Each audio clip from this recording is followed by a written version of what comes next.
యేసు రక్తమే జయం పరిచర్య ప్రైజ్ ద లార్డ్. ఆగస్టు 4వ తేదీ 2024. ఈరోజు దేవుని వాక్యము, యెహోవా నామమును బట్టి ఆయనకు ప్రార్థన చేయు వారందరూ రక్షింపబడుదురు.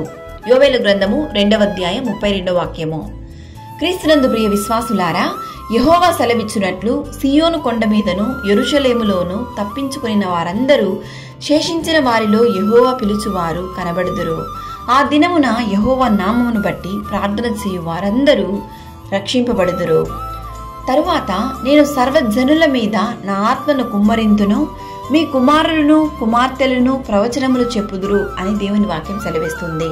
మరియు ఆకాశమందును భూమి అందును మహత్కార్యములను ఆయన అనగా రక్తమును అగ్నిని ధూప స్తంభములను కనబరచెదను అని.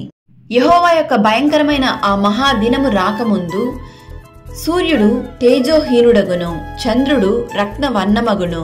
కావున ఇకనైనా మారు మనసు పొందుము, నీలో ఉన్న ప్రతి పాపములను విడిచిపెట్టుము.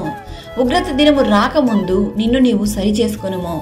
రక్షణ యెహోవాది, నీ ప్రజల మీదకి నీ ఆశీర్వాదము వచ్చునుగాక.